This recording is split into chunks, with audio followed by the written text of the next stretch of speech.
এদিনৰ বাবে কেনেকৈ জিলা উপায়ুক্ত হ'ল শিৱসাগৰ জিলাৰ ভাগ্যদীপ। এদিনৰ বাবে ডিচিৰ দায়িত্ব ল'লে এগৰাকী চাহ শ্ৰমিকৰ পুত্ৰ ভাগ্যদীপে। ভাগ্যদীপ 10মান শ্ৰেণীৰ ছাত্ৰ, পিতৃ এগৰাকী চাহ শ্ৰমিক। হিন্দী চিনেমা নায়কৰ দৰে এদিনৰ বাবে উপায়ুক্ত হ'ল 10মান শ্ৰেণীৰ ছাত্ৰ ভাগ্যদীপ ৰাজগড়। এদিনৰ বাবে শিৱসাগৰ জিলাৰ উপায়ুক্তৰ দায়িত্ব দিয়া হ'ল ভাগ্যদীপক।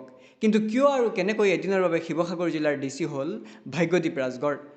শিৱসাগৰ জিলাৰ ভাগ্যদীপ ৰাজগড়ে অসম চৰকাৰৰ আৰোহণ আঁচনিৰ অধীনত গ্ৰহণ কৰা পদক্ষেপ অনুসৰি এদিনৰ বাবে জিলা আয়ুক্ত হিচাপে কাৰ্যনিৰ্বাহ কৰি জিলা উন্নয়ন সমিতিৰ বৈঠকত অংশগ্ৰহণ কৰিলে।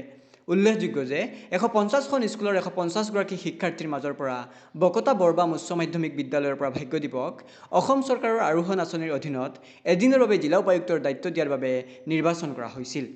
ভৱিষ্যতে এগৰাকী প্ৰশাসনিক বিষয়া হ'ব বিচৰা ভাগ্যদীপ ৰাজগড়ে এদিনৰ বাবে উপায়ুক্তৰ দায়িত্ব লৈ ড্ৰাগছ এডিক্টেড নৱপ্ৰজন্মক লৈ কিছু মন্তব্য প্ৰকাশ কৰা দেখা গ'ল। লগতে মোবাইল ফোনৰ প্ৰসংগতো কিছু মন্তব্য প্ৰকাশ কৰি ক'লে, নৱপ্ৰজন্মই মোবাইল ফোন ব্যৱহাৰ কৰাৰ ক্ষেত্ৰত বহুত সজাগ আৰু সচেতন হোৱা প্ৰয়োজন।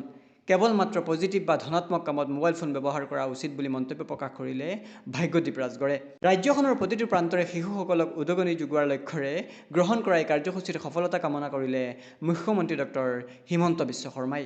ভাগ্যদীপ ৰাজগড়ৰ ভৱিষ্যত জীৱনৰ উত্তৰণ কামনা কৰি অশেষ অভিনন্দন আৰু আন্তৰিক শুভেচ্ছা জ্ঞাপন কৰিলে মুখ্যমন্ত্ৰী ডক্টৰ হিমন্ত বিশ্ব শৰ্মাই।